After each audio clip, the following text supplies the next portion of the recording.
Yeah, I don't know if I blew a tire or what. Lightning, Fred. I think they're gonna wreck. I'm all over the place. So we gotta fall back or still is. There's pandemonium. You guys are all over the place. I got clobbered left rear wheel. Right rear corner hit the wall. What we doing? And welcome back. Another episode of Historic Hot Laps. We've got a few things to talk about today, news-wise, newsworthy items. We've got some race recaps. We had our first playoff race in the NASCAR series, a couple dirt track things, so let's kick it off. NHRA news, oddly enough, a statement by Ron Capps kind of confirmed a mutual interest to expand into an NHRA territory operation with Andretti Global. So it's kind of interesting. I don't know if there'll really be anything from that, but if Andretti Global also goes into the drag racing and straight line type of stuff, they'll really have their hands in all of it. I know that's kind of the goal is to be a part of all form of motorsports. So we'll see how that all turns out for them. But 2026 could be an interesting year for Andretti Global. Plus, you still got them lingering around the F1 stuff and all that. So we'll see how that all turns out. A little IMSA news.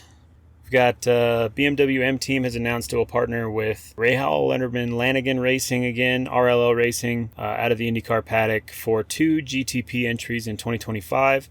The number 24 and number 25 BMWs will be ran by RLL with BMW support, or vice versa, however you want to look at it. But RLL still going to be involved in some IMSA stuff, so that's good to see. Hopefully that'll cross over into some success for the IndyCar side of things too. Wayne Taylor Racing has announced it will return under the umbrella of Cadillac, doing a 2-car factory team in the GTP class next year. They have tied Andretti Global currently, but next year it sounds like it'll be exclusively just Cadillac and Wayne Taylor Racing as a factory team, which that's good to see. Obviously Andretti Global wasn't going to hold Wayne Taylor Racing back, but by losing that partnership, but it is nice to see that they're backed by the Cadillac market. So that'll be nice to see in IMSA. Moving over to GT World Championship, this one just kind of wanted to throw out to Connor Daly. He had talked about a few times this year he was going to be running a GT BMW. They did run this last weekend and did really well. Qualified 4th in his first ever qualification session, which was super cool to see. He was in the first half of the cars route, he was P2 and then got bumped back to P4. He never actually, according to the broadcasters watching when they interviewed him, he had never ran a car with sticker tires, so everything he had tested on had used tires, so he didn't really know how good the traction levels could be with that car. And he was super impressed with the cars, thought they were awesome, but he was upset that he didn't have a little more seat time to get, a better result. But I know Vandal Racing has to be stoked with what they saw to him. I believe they took podium Saturday, and then Sunday they were leading the Sunday race when they had some fuel issues with not that much time to go. So overall, super good performance for his very first time in GT Cup. Pretty awesome. So good to see that. And it just shows that Connor Daly will literally get in and drive anything and has no problems doing so. He also has 2 more truck races. While we're just talking about Connor Daly, he has 2 more truck races this year with the Polka Dot and Nice Motorsports team. So that'll be fun to see. His Kansas and one other one, I can't remember off the top of my head now. But 2 more for Connor Daly in the truck series in NASCAR. So he'll end the season IndyCar this weekend and then still have 2 more. Kind of foreshadowing into NASCAR news. There's still a lot of tension between team owners and NASCAR over the charter agreements and the deals. Danny Hamlin has been pretty vocal about it as a driver and a team owner. 4 years now he's been a team owner with Michael Jordan in that 2311 team. So here's what he had to say during the playoff media day about the charter, and we'll jump back into post media day. Obviously, a correct sharing of the revenue is one that is big. Right now, there's 3 stakeholders in this sport: the tracks, the teams, and NASCAR. And to be quite honest, 2 of those stakeholders make 9-figure profits a year, and 1 stakeholder loses 7-figure profits per year. So there's clearly a disconnect, and I wish that the fans were more informed of how offset this deal is, and how unfair it is to the teams. But that's an issue. You've got, we've asked to have a sharing of any future revenue. So it would be ignorant of fans to say, well, that's great, no charters. Well, then we just wouldn't show up when we don't need to. The Clash, we won't show up at that. The All-Star race wouldn't show up at that. Maybe there's some races that pay less. We just won't show up to those. It's just not financially good. So, listen, I'm sure there'll be owners not like that I'm saying this publicly, but I've reached the point of frustration that, it's boiling over. So that's what he had to say going into Media Day last Wednesday. And then going into Atlanta this weekend, there was a deadline that was basically set by NASCAR to get the charter signed. They didn't want it to interfere with the playoff stuff and wanted it signed the weekend before. Deadline was Friday night, I believe. So all teams signed the charter except for two, which was 2311, and which is Hamlin team, and Front Row Motorsports. And they're both two-car teams looking to expand to three. I don't know exactly what their hang-up was with signing the agreement. Obviously, we just heard Hamlin isn't happy with the charter package as a whole. So something very strange out there with it. It sounds like the other teams agreed. They were tired of playing hardball. Hendrick Motorsports came out today and just said they were just tired. They just wanted to get it over with. So these are long-term charters. So here's a statement that 2311 put out. I'll read it to you. It says, 2311 decided not to meet NASCAR imposed deadline last night to sign charter agreements for its two cars in 2025 through 2031. 2311's position, as stated in a letter to NASCAR, is that we did not have an opportunity to fairly bargain for a new charter contract. We notified NASCAR what issues needed to be addressed in writing at the deadline. We are interested in engaging in constructive discussions with NASCAR to address these issues and move forward in a way that comes to a fair resolution, while strengthening the sport that we all love. At 2311 Racing, we remain committed to competing at the highest level, while also standing firm on our beliefs that NASCAR should be governed by fair and equitable practices. So, pretty clear statement that they've got some stuff they want to work out. I don't know. We'll just see how it all pans out from there. Moving on to IndyCar news. We had some diecast news for those who like the IndyCar diecast. IXO model cars will become the exclusive supplier of Indy diecast starting in 2025. Supposedly they're a little more detailed, a little higher quality diecast, and that's really like a collectible thing. Obviously, when you're a kid, you don't care as much, but with the quality of them, you're going to play with them and whatnot. But they are going to change out their diecast manufacturers, so hopefully that'll be some good things. NASCAR has Lionel, which does amazing work with their stuff, so hopefully IndyCar can kind of get towards that same level. You do pay a good price for that Lionel stuff, but either way, like, the detail's insane. So hopefully we can get some for IndyCar, so we can have like cooler diecasts out there, kind of advertise the brand. So Chip Ganassi Racing announced what it will be doing with its two extra cars, teams, however you want to look at it, with this new charter system where they want to just run the three cars for each team, 3-car max. So they're currently running 5 cars. They're going to go down to 3 cars.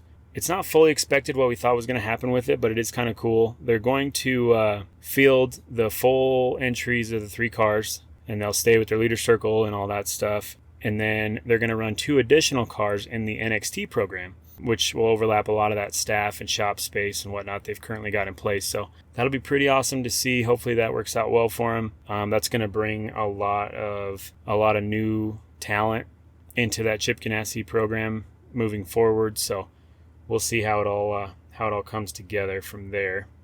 Pato Award and the NASCAR weekend in Mexico City has been quite the conversation. There has been some scuttle online about the possibility of Pato crossing over that weekend. From a NASCAR standpoint, it would be a sweet idea. It might bring some people over from IndyCar to NASCAR and vice versa.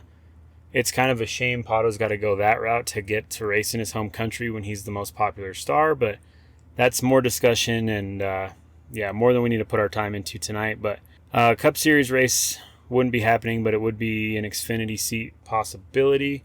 Could interfere with the IndyCar race weekend, so an alternate qualifying or starting in the back of the field and just taking the penalty or something at that point, because he'll be locked into a chartered team, so he'll have a guaranteed entry. It's probably worth it for Zach Brown to put his McLaren name out there in the NASCAR world too. He's a pretty smart businessman. He can see the positive side of that for his team. So, I mean, they've got the crossover with Hendrick Motorsports already, so throwing the all-star like Pato in definitely wouldn't hurt things. And then a little bit of sad news. Motorsports legend Paul Goldsmith passed away at the age of 98. Lived a good long life. We'll feature him on another episode, but just want to throw our condolences out there. Indy 500 winner, champion of motorsports, Paul Goldsmith. So there'll be future episodes dedicated to him and all he's done to help out the sport. So while we're on the IndyCar subject, let's do a little dive into where we're at for 2025 seats and all that, because we're getting down. We got one weekend left of racing. We've definitely got some drama going on with contracts and everything else. So here's where we're at. So we'll start with the ownership itself, Team Penske.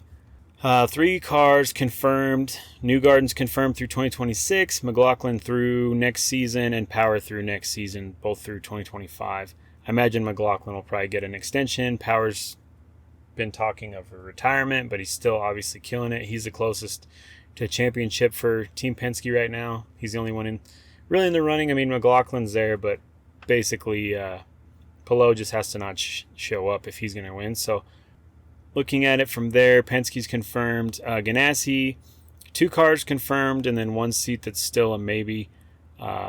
Obviously, he's got his choice of drivers. He's running 5 cars right now, so it'll be interesting to see how that goes. Palou's guaranteed through 2025 in a contract. Dixon through 2025. And then I imagine at some point Dixon's going to retire. Who knows when. 3rd car for Chip Ganassi Racing, since they're only going to be able to field 3 of them, is most likely going to be Kiffin Simpson. He hasn't performed quite as well as some others, but he has the financial backing that the others don't have. So I foresee it be Kiffin Simpson. There hasn't been an announcement yet, so we'll see how that goes. McLaren, well, we know McLaren goes with contracts, but here's where we're set right now. Pato Award through 2027, Nolan Siegel through 2025, and Christian Lundgaard through 2026. So we'll see, like I said, with McLaren. I think they're done with their contract shenanigans for the time being. Andretti Global, everybody's confirmed for 2025. You've got Herta through 2027, Kirkwood through next season, and Ericsson through next season. So 2 seats possibly available at the end of next season for Andretti. Meyer-Shank's a weird one. So Meyer-Shank, we were thinking Ganassi with that partnership was going to throw a car their way. So that's possible. But as of right now, it looks like they're just going to run the 2 cars. One confirmed was Felix Rosenqvist through next season, through 2025. And then rumor with the Chip Ganassi partnership is that you'll see Armstrong in the Meyer-Shank car. Like I said, it's all rumors. Who knows what's going to happen with that. Maybe they'll add another car on top of that, because we still don't know where a couple key drivers are really going to end up. Moving from there, you've got AJ Foyt Racing. David Malukas confirmed, as we just announced a couple weeks ago, through 2026. It's assumed that Ferrucci will return through 2025. That's kind of been the press on that. There's a good chance, as long as the financials work out, we'll get another year of Ferrucci there. And, I mean, he's top 10 in points. They haven't had a run this good for 20 years. So they're killing it over there. Obviously, they're not looking at doing a 3-car team, but anything's possible. There's still some options out there with this charter deal that they're working on. After all the NASCAR charter drama, I'm about over charters, but it is what it is. Rahal, Letterman, Lanigan, the old RLL Racing, they have 1 confirmed seat out of their 3. They will most likely run 3 cars as long as they can afford it, because it helps them out with the charter agreements too. But Graham Rahal is contracted through the end of next season. And then the other 2 cars, there's some rumors out there. You've got Yuri Vips, Alexander Rossi, Renus VK, Stingray Robb. Could be a crapshoot at any of that. I imagine Stingray Robb will take over one of those. There's also the Devlin DeFrancesco thing that he ran a little bit for RLL, but it looks like he's pushing hard for Juncos. Moving on to Ed Carpenter. There's 2 open seats there. Nothing's been confirmed. VK's contract's up at the end of this year. I know they're negotiating to try to keep him, but he hasn't, had great finishes with that equipment. As we've seen and heard from Connor Daly, the team can be a struggle to negotiate with the driver on car setups and whatever else. But I don't know if VK's team's necessarily that way, but it is what it is. So VK might be out, he might be in. It's hard to say. And then the other options are Carpenter's relationship with Rossi could lead to something. Rasmussen, who's been driving most of it that year, Carpenter's still in it, but he gave up the last couple ovals, try to save it for the winner's circle money. That's a complicated mess. So we'll work our way through that web eventually. But moving on from there to JHR, Juncos Hollinger Racing, you've got Roman Grosjean, who's got an offer pending, but he has not accepted it. And then there's the other rumors of, obviously they've got Daly in right now. Financially, I don't know if that one will make sense for next year. We can always hope. Obviously, there's negotiations, but it's tough. And he's going to win up some leader circle money, which will help. But the other thing is Devlin DeFrancesco may come in as a partner / driver, kind of like we saw with Meyer Shank and Castro Neves. But we'll just see how it all pans out there. Devlin does have the money, but at the same time, if he had the money to back up a ride, you'd think we would have seen in the last few seasons. He's kind of been out for a little bit. Moving on to Dale Coyne, he's currently got the 2 normal cars now, but there's nothing confirmed for next year at all. He's going to have to nail down drivers because of the way the agreement works on the charters. You have limited entries, limited driver fill-ins without waivers and stuff like that. So they've got a Dale Coyne rule on their contracts, so it's hard to say how that'll all pan out, but hopefully it will one way or another. So. And then the final one would be Prema. They are 2 seats, both unconfirmed. There's a lot of rumor there. And they are not going to be charter eligible. So we'll just see how that goes. They could shuffle drivers more than the other teams and so on. So and the last piece of news we had, Eldora Speedway and Tony Stewart, the old owner there at Eldora Speedway. Some of you know from being one of the greatest drivers of all time in several different genres, has hired USAC driver and motorsports executive Levi Jones as its general manager of operations. So Levi has been highly involved in Indy NXT over the last 3 seasons. He really did a lot to help build up the paddock and the support in that NXT series for INDYCAR. So there's a good opportunity for him to do some good things at Eldora. Obviously, Eldora's, greatest dirt track out there. So it'll be exciting to see what he can do with Tony Stewart and that management team. And they already put on the greatest shows, so I'm not sure how you can even set the bar higher, but I'm sure he'll figure out a way. So sad to see him leave NXT, but congrats to him for the opportunity and to move forward. All right, moving on to some race recaps. Let's start out with USAC. We had USAC National Sprints at Texarkana. You had Friday night and Saturday night's events. Friday night was actually rained out, unfortunately, so that pushes the entire competition to Saturday. Winner goes to Brady Bacon for the feature win on that one. Another win for Bacon this season. It's pretty awesome. He's got another $10,000 on that purse. The team he runs for, Hoffman Racing, that actually was their 50th win as a team. So kind of an exciting night all around for them. Jumping over to high limit sprints, you had the night before 50 at Port Royal. There was a mentionable wreck I want to talk about. Obviously, there's always wheel banging and stuff going on. We can't cover everything, but Anthony Macri had a pretty nasty barrel roll wreck. 9 laps to go. It was pretty ugly, but he climbed out under his own power, which was good to see. Going to the feature win, you had Aaron Rutzel get the win there. So congrats to that, and glad to see that Anthony's good to go. Car's pretty tore up. I'm sure that one's going to be scrapped, but at least he got out safely. So.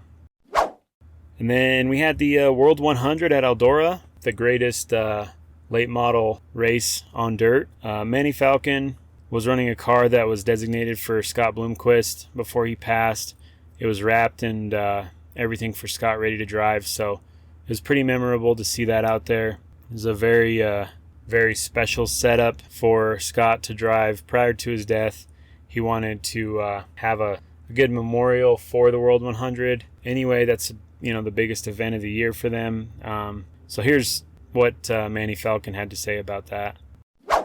After Scott's flip or whatever, he had called me that night, of course, real early, 3 in the morning, and he asked me if he could drive one of my sweet cars that I had left. Naturally, he knew that I had the only two left that I guess were raceable in a short amount of time, and so I told him yeah, and we made this wrap here due to the fact I told him the only payment I wanted was I was 7 years old when I took my first picture with him, and we were in Queen City, and he unloaded his race car. It was halfway up the lift gate here, and he's standing on that side. I said, Mr. Scott, can I take a picture? And he says, Tommy Hicks was with him, and he said, Tommy, let the gate down. And the car was covered up, unloads it, pulls the tarp off, and we took that picture. And I said, let's just, you can pay that 7-year-old back with the wrap that you had on it then. And Scott was real adamant about, all these people on this car meant something to him. And naturally, you can see that it's not all sponsors that were with him or whatever, but it was people that meant something to him. And I said, Scott, I said, let's just make a wrap that is friends and people that got you where you are. And he just was ate up about it, loved it. I mean, and we designed this, and he passed away, and I had made him a promise. He was real big about promises that there'd be a zero car here no matter what. And so I talked to Ariel about it, because I mean, it's like, obviously my career accomplishment is running more B mains probably than anybody here. So is there a man in these pits that deserves to drive this?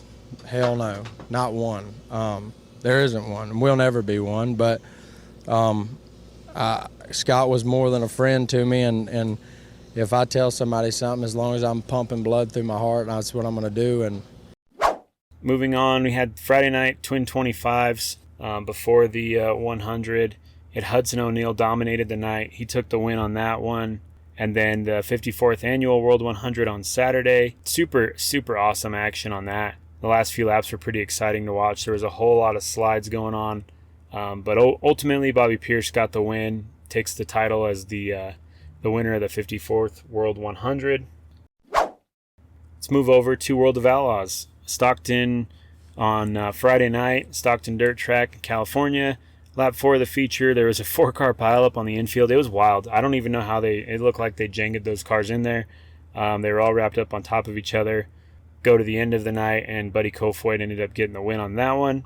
So congrats to him. Moving on to World of Outlaws in King Speedway on Saturday night. That feature win went to Carson Macedo. He held off Sheldon Hoddenchild, taking home $21,000 for that win on Saturday. Super cool to see. Yeah, it was just a little bit of a marathon there. Those restarts were really hairy. I didn't know where to be. The one time I picked the top, and as I was rolling into turn 3, I thought, man, I think I picked the wrong decision. And luckily the yellow came out, and I was able to, reconfigure what I thought there. So it was tough. The one time Sheldon actually edged me down the front stretch, and I had to slide him into one. And I was nervous that, the top would come in, but enough guys were running down there. They were keeping the grip just enough off of forward to where I could squirt off there. So, man, what a cool event. Hometown crowd, Hanford. It feels good to see all these awesome fans here. You guys are the best in the country, and feels good to win this race for Tom Tarleton, the Tom Tarleton Classic. Near and dear to my heart. Robbie Tarleton, my grandfather, and Tom Tarleton's my great uncle, and really the reason that I am a sprint car driver today. My parents kind of got me going in the micro ranks, and then he was the one that gave me an opportunity. Had it not been for him, I don't think I ever would have had the chance to race a sprint car. So very thankful for Tom and Martha Tarleton. Extra special to win this race again, and obviously Tommy Tarleton, Melissa Tarleton. I know Tori, Taylor, little Tommy are here. Everybody's kind of here supporting all my family and friends, my mom and dad, my fiance, my brother's obviously driving the 21 car. So just an extra special win, and just hats off to Philip Dietz. He just did a great job on that. We were able to go out late in qualifying, lay a nice lap down, get through our heat race, draw the lucky one there, and held our own. So it feels good to win like that. All right, let's talk NASCAR weekend. Atlanta Motor Speedway this weekend for Xfinity and for Cup. We'll cover the Xfinity race real quick. Stage 1 goes to Justin Allgaier. Stage 2 went to AJ Allmendinger, and then no shocker here, win goes to Austin Hill, who I think has won 4 the last 5 or 6 super speedway races in Xfinity. So he's got him and his team have that thing figured out. They always qualify well there. They do a good job. So Austin Hill gets the win in Xfinity. Very important points and all that goes with it. So moving into the Cup race, this was this was what you thought Atlanta would be to a point. McDowell, again, gets the pole. 5th pole position this year. He's always the fastest on super speedways. Front Row Motorsports has got it figured out for him. But he's just kills it overall. So good to see McDowell take another pole position and get it done. So getting into the race, early stage 1, it was looking pretty good for most of the playoff drivers. Larson was fully loaded going into a corner like normal, and it's almost like he had a weird step out. They never really said if he cut a tire or anything. It wouldn't have been able to tell after the wreck probably anyway, but Larson has a weird snap, does a little overcorrection while he was running top 5. Took himself out. Most of the drivers avoided it, but unfortunately, Briscoe comes in kind of blind, not knowing where to go, plows right into him, drives through him basically, and it takes out both Briscoe and Larson. Larson was already good bonus points wise. He had the most wins and everything else over the season, but it still dropped him back quite a ways. As far as Briscoe goes, it's pretty well done. I mean, he's got 2 races left to try to win his way into the next round of playoffs. But yeah, that was something he didn't need after winning the last race of the season. That definitely kills the momentum for him, unfortunately. So no, I mean, just looking at it, it looks like I just get loose midway through the corner and overcorrect. So yeah, it just happened really fast. Hard tire, hard surface, just kind of got away from me. So that was super weird. I feel fine. So thankfully everything held up great in the car. So thanks to Hendrick Motorsports and NASCAR for the safety and all my safety gear I use. Moving on, stage 1, Ryan Blaney gets the win there. He was pretty fast the whole time. I think he started in second. Yeah, I believe he started out second next to McDowell. And he held it together pretty well. Gets stage 1 points, very important playoff points. Stage 2 goes to Austin Cindric, teammate to Ryan Blaney. And just to round it all off with the Penske's, the win goes to Joey Logano. So overall, like, incredible performance for the Penske Fords and Fords in general on the super speedways. They've got something figured out there for sure. After we've seen the last few races, the super speedway package that Ford has is just working. I don't know what it is, and then Penske's obviously got it tuned in, but that helps out that whole organization with their playoff drivers going into Watkins Glen this next weekend. Going to what Ryan Blaney had going on, he had a very interesting day. Running super strong up front, he got caught up in an issue where Chris Buescher was running underneath him and kind of had a weird snap, comes up, puts him up against the wall, but also puts a ton of damage on that driver's side door. He was able to get to the pits and get things patched up. It was wild looking when it was all said and done. This puts him way back in the field, and he ended up working his way back to get a podium in 3rd place. So with a bandaged up race car, and here's what he had to say about that.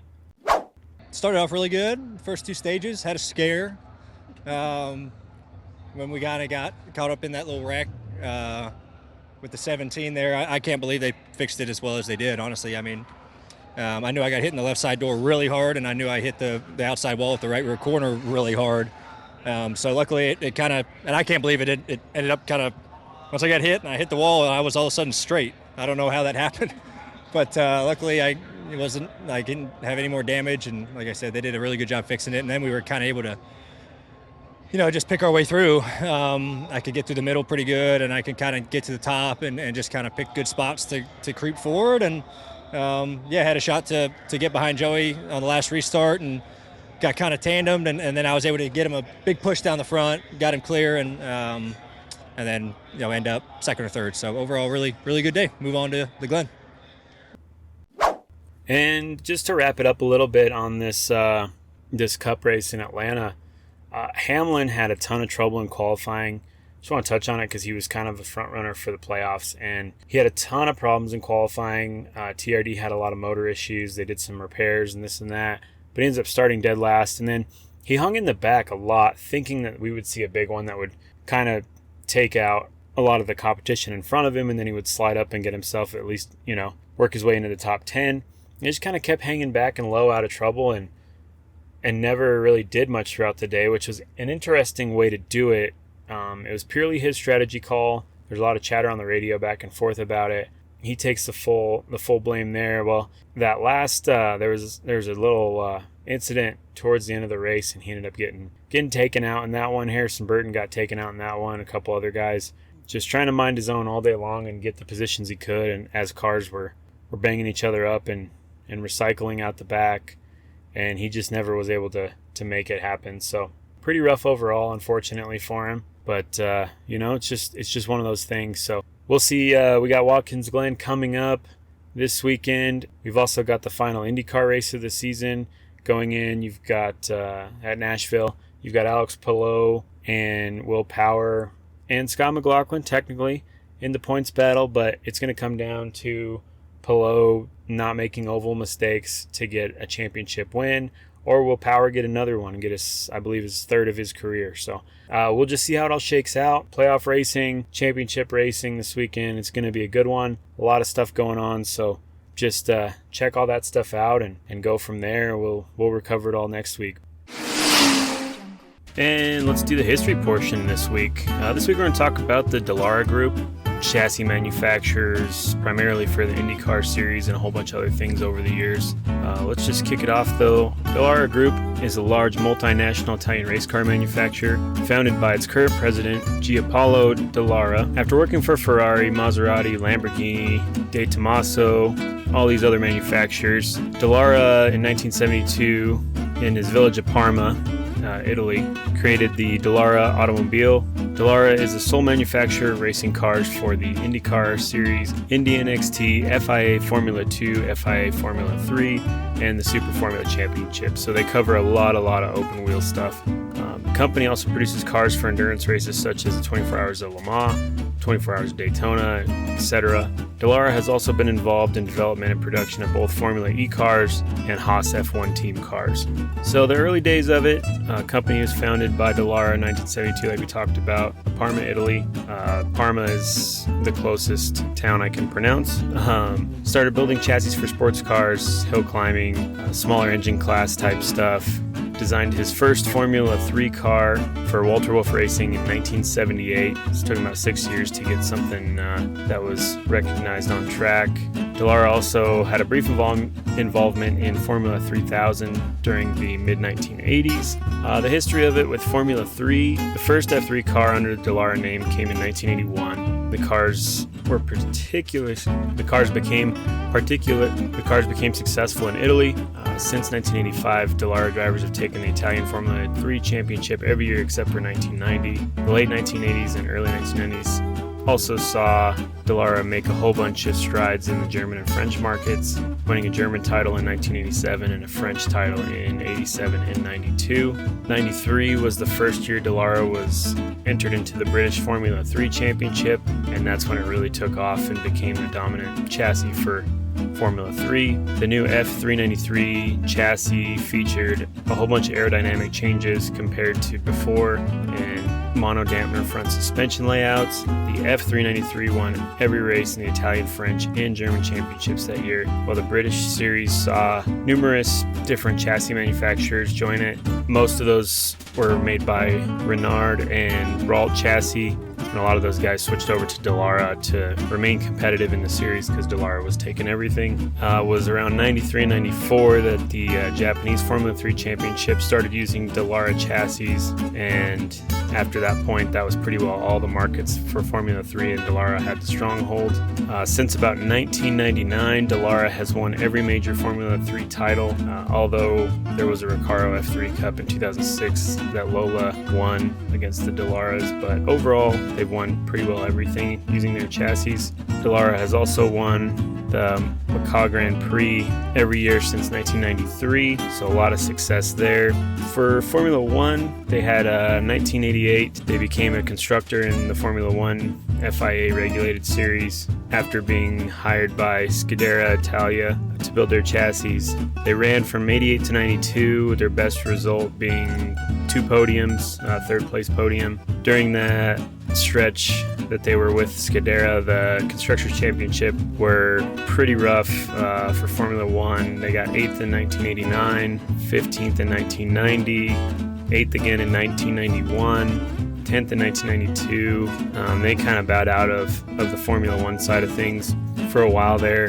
They made a return in 1990 building Honda's test chassis, but they ended up not returning to the series. They had kind of dipped their hat in it again in 2004, crossover with Jaguar F1 designer Gary Anderson, which led to a lot of rumors that they were working on another F1 project. Late in 2004, the Midland team announced that Dallara would be designing and building their Formula One chassis, which were due to be entered into the 2006 season, because a lot of these are done, years prior. A lot of research and development involved in this stuff. They ended up building a couple chassis for that team, and Dallara continued kind of cooperating the team for about a year and a half.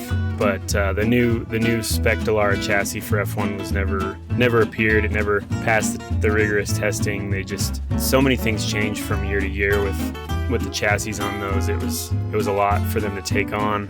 They tried again in 2010, a smaller budget team that had a bunch of financial problems. This delayed Dallara's payments and completion of the race cars, and they ended up doing low budget chassis, the F110s, and didn't really do much with that. In mid-season they parted ways. The car was used in all the races in 2010, but they didn't really do anything except for a little aerodynamic configuration. There was a lot of bad blood after that. A lot of people ranking Dallara in Formula One off of what they saw there, but it was purely budget related. It wasn't the quality of build, as we've seen in the other stuff that they built for IndyCar series and Formula 3 and all that. It was then in 2014 when Gene Haas took over and confirmed he had that Formula One team that's still running today, the Haas F1 team. They entered a partnership with Dallara 2015 to build their first car, and then the Haas VF16 was unveiled February of 2016, and Dallara has been in arrangement to continue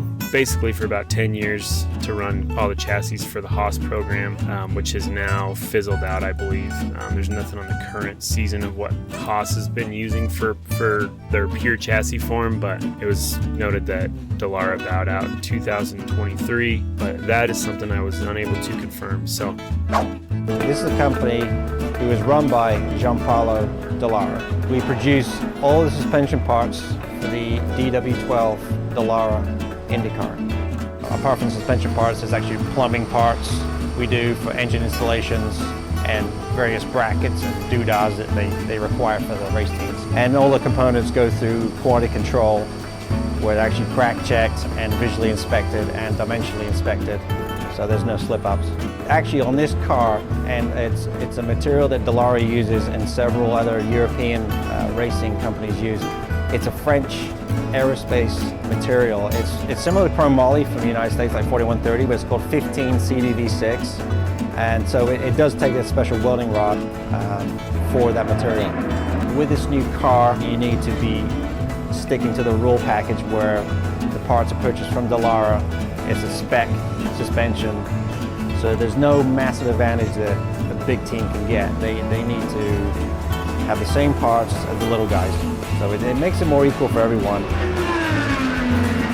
There's never, well, that guy's gonna win it because he did it before, and especially Indy. Everyone's got a chance, and you can always be amazed. Now let's move over to where they've had a little more success in IndyCar. Dallara debuted as a chassis builder and supplier IndyCar series in 1997 during the split era, and they've been the single chassis builder and supplier since 2007. So there's still Lola and a couple other chassis in 97, Renard chassis, a couple other things, and Dallara slowly gained team by team until they became the only supplier and the Spec Series supplier in 2007. They won 17 of 20 Indianapolis 500s that they had contested, so during the times prior to them being the only chassis, they had about a 20-year span there, and they won 17 of 20 of those races in Indianapolis. 2013, Dallara got its 200th IndyCar victory at Barber. Obviously, when you're the only chassis maker, it's easy because everyone's going to be yours after that. But 2012, the company opened an engineering center in Speedway, Indiana. Those that are familiar, that's where the Indianapolis Motor Speedway is as well. They produce and assemble all the Indy cars there now, which is nice. Most of the teams have shops there, so it's pretty quick and easy to get their chassis when they're done being built. They also have like a cool visitor center in the Dallara building that you can kind of learn how they're manufactured. They've got a bunch of technical things there and whatnot, kind of videos and 3D analytics of how they do their things. So let's dive into some of their generations of chassis.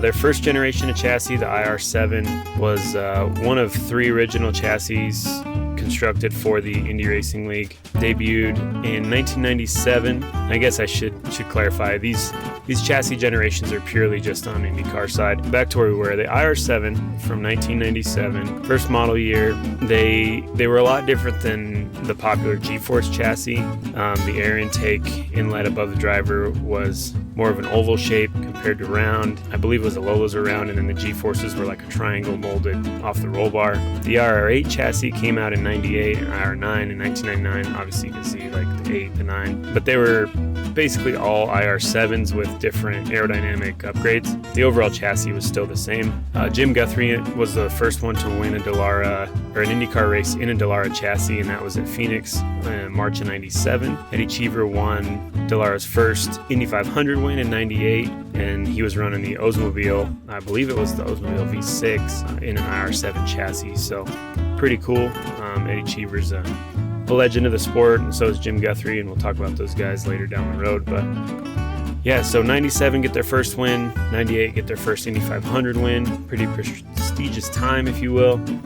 So then we move on to the new millennium, right? And the second generation, the IR00, introduced in the 2000 series, was updated in 2001 per their normal numbering order. That became the IR01. 2002 it was changed again, and that was IR02. And they did this quite a bit. The IR00 through 02 was kind of like the 97 through 99. They were very, very similar. A couple little aerodynamic changes here and there, a couple tweaks, if you will. Going into the third generation, the IR03 through 05, again, the numbering system's pretty easy to figure out. 2003 season, they rolled out the new chassis, ended up becoming the spec car for the series at that point. Aerodynamic updates were released in 2004, and then again in 2007, which changed designation to IR05, and then they also started adding paddle shift technology in 2008, which evolved even more for the Dallara chassis, and they ran the IR03 and the IR05s as a mix through the series up until the end of 2011. 80% of the field was on a Dallara chassis in 06, and that's when the G-Force chassis became kind of a lack of interest as everybody was winning on a Dallara chassis. They had just a little more structurally sound. The aero packages were a little different. This is before everything was as locked down spec-wise as it is now. This was also during the split era, so you had the G-Force chassis putting a lot of their focus into the kart series versus the IndyCar series, or Champ Car, if you will. So it was around 2007 to 2011 when all the IndyCar teams started using the IR05 chassis. There was a couple random one-offs that would run the G-Force chassis at the 500, but they didn't really do much. And then you had the smaller budget teams running the older IR03 chassis at Indianapolis for their second, third cars and whatnot. This was a lot of stuff due to budget, cheaper costs. The late great Dan Weldon won the 2011 Indy 500 driving a old chassis. This was when he was kind of a one-off event for Brian Hurd Autosport. It was a low budget, like this is the race we're doing, and he ended up winning it, driving a 9-year-old IR03 chassis. So that's a super cool race to go back and watch. You can watch pretty much all the old Indy 500s online now. So if you're interested in that, it's a pretty cool story. Low budget team, just problem after problem, and they were destined to win, and they did. It's very much a Hollywood written story, but in real life. So yeah, pretty cool that he drove a 9-year-old IR3 chassis with an upgrade kit to the win against all these big budget teams that were in brand new chassis. Just shows that even though it's a Dallara versus Dallara, still, like even with the age, which we'll cover where we're at nowadays with chassis here in a second, but they hold up, they stand the test of time. INDYCAR implemented a chassis and engine development freeze at the start of the 2009 series. Obviously, we had a financial crisis going on in the country then. A lot to do with that, where everybody was putting their money. They just kind of locked in, this is what we're going to run, this is what we have for a few years. And they started developing a new chassis and engine package that was rolled out in 2012. Dallara had paired the Honda Indy V8 up to that point, and they were pretty much the only engine manufacturer in the game for those years. So this brings us to 2012. As you can imagine, the IR12, or the DW12 as it's known, which this is the same chassis we're on today. So we're recording this September 2024. Got 12 years on this chassis. It's still, obviously aero kits, things like that change, but same chassis we've been running this whole time. So starting in 2012, Dallara began proving this formula of this mono suspension, the formula that it took to make a good INDYCAR, the INDYCAR safety cell, which is the cockpit, and they branded, all their aerodynamics, the aero kit and that thing. But Dallara rolled out the chassis for a spec aero kit. The spec aero kit didn't work out as planned, but they did end up running a few different variations of universal spec aerodynamic kits from 2012 to 2014, and then they kind of let it go from there, that Dallara would make the tub, the chassis, and then the league between Chevrolet and Honda would spec out the rest of their aero kits as it relates to the performance of the car and what the motor can push through. So, and that kind of was how it ran until 2018. 2018, third generation aero kit was introduced, and this is where they rolled it over to the DW12, which was the IR12 with a new aerodynamic kit again. And this is gonna be the chassis until 2026 supposedly. And the whole thing with the IR12 to DW12, the reason it's called the DW12 is actually, well, fun fact, for Dan Weldon. It's named after Dan Weldon because he was testing a lot of the stuff for Dallara prior to his death at Las Vegas on that tragic race day. But he was testing a lot of the safety equipment, and where he died, in the race, and he was part of the Dallara development team. They honored him by naming the chassis after him once with all the new safety upgrades. So the DW12 is the Dan Weldon 12, the 2012 chassis with all the stuff he was helping develop. So kind of a cool fact with Dallara chassis a lot of people might not know. It's hugely improved the safety for a lot of these drivers. We've seen a lot of stuff change over the years. Now we have you've got a full cockpit basically, which helps out a lot in the safety, and it's saved a lot of guys this season alone.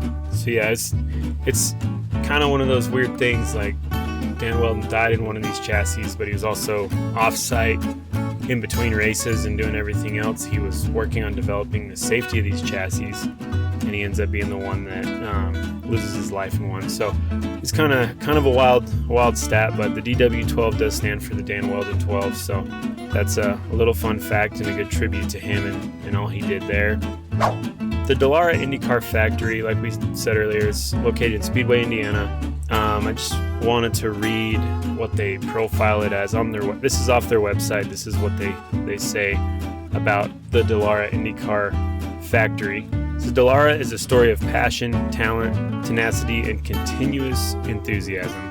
In January 1972, Gia Dallara founded Dallara Automobili in the garage behind his house. For 50 years, Dallara has developed itself into business of designing, building, and supporting some of the world's most competitive race cars. When Dallara Group became the official chassis supplier of NTT INDYCAR Series in 2012, the group opened Dallara USA, an engineering center in Speedway, Indiana. Since its opening, Dallara USA has become a sole chassis supplier for the Indy Lights Series, and in 2016 began a joint venture with Cadillac to design and manufacture the LMP2 car, which became the Cadillac DPI that races in the IMSA WeatherTech Sports Championship. In 2023, the DPI chassis will be replaced with the GTP class, where Dallara will be two of the 5 manufacturers racing on track. Cadillac and BMW are the teams that they're going to supply, just for a little sidebar. Dallara USA has diversified into other businesses such as aerospace and defense sectors, and has been involved in the past 10 years as a provider of innovative solutions using the corporate know-how deriving from motorsport. We produce the fastest, safest cars with the highest standards of build quality and aftercare support. We do this cost-effectively with style, but always with the needs of the customer as first priority. We believe that the wealth of our experience and continued investment in people and equipment provides us with a perfect foundation to take on constantly evolving challenges of international motorsports and win. So kind of a cool statement. Just want to throw that out there. I thought it was cool when I first read it. Just shows their dedication to the sports and the history, showing off a little bit. They're expanding into sports car series, just a lot of cool stuff. So they also had this to say about INDYCAR and Indy NXT. The history of Dallara in America begins in 1996 in the INDYCAR series, formerly known as the Indy Racing League. We've talked about a lot of this stuff. First dates in victory in Phoenix, iconic 1998 Indy 500 win with Eddie Cheever. I might have been at that race. I gotta check. You'd think I would remember, but younger and I don't remember all the ones I've been to, but I'm pretty sure I was at that one. Not realizing the chassis makeup at the time as I was quite a bit younger, but yeah, I think I was at that one. At the Dallara IRA Oldsmobile Aurora marks the successful entry into American racing world.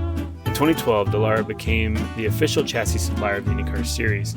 To ensure its success in the INDYCAR program, Dallara has always had a team of engineers on track to assist all teams in the series. In 2018, Dallara issued a universal aero kit, the AK-18, for the NTT INDYCAR series. In 2020, Dallara, in collaboration with INDYCAR, Red Bull Advanced Technologies, PPG, developed a safety initiative of the aero screen. This is what I was talking about, a halo or aero screen. The frame is made from 5 pieces of 3D printed titanium, and the screen is heated polycarbonate. 2023 marks the company's 27th consecutive season with INDYCAR. So, kind of cool. I honestly didn't know prior to this conversation that was 3D printed titanium on the aero screen, which is kind of cool. They're using that kind of technology. They also say this about Indy NXT. The Indy NXT series, formerly known as Indy Lights, the final step in the road to Indy before reaching the pinnacle of North American open-wheel racing ladder, the INDYCAR series. All the cars in the Indy Lights series, known at the time as the IRL Infinity Pro Series, were Dallara IL02 chassis equipped with Infinity engines. Growing interest in the chassis development, especially on the safety aspect, Dallara was confirmed as the official sole supplier for the Spec Series starting in 2015 season with the Dallara IL15 chassis. So, yeah, just a lot of cool little things about Dallara, about the innovations and the stuff that they've done for motorsport, and yeah, pretty cool that they've been involved as long as they have, and a tribute to Dan Weldon and all those that have helped out over the years, and for 50 years ago starting behind a house in Italy, small town Italy, to develop chassis and whatever else. Is kind of wild. So thank you, Dallara, for all you've done, and I'm excited to see what comes in the future of this new hybrid unit that we've got running, and the lighter chassis they're rumored to be in production with. So testing and production, I should say. Anyway, that's about it for the history on this one. As always, if you have anything you want us to cover, hit us up, HistoricHotLaps@gmail.com. Any of the other stuff you want to discuss, hit us up there. Like, subscribe, tell a friend. Let's keep this thing going. We got episodes that we could do of history and all the people involved. This is, we're 100 plus years in motorsport, and there's been a lot of people involved in it. So we'll keep coming at it with weekly episodes, and until next week, stay safe, and thanks for tuning in.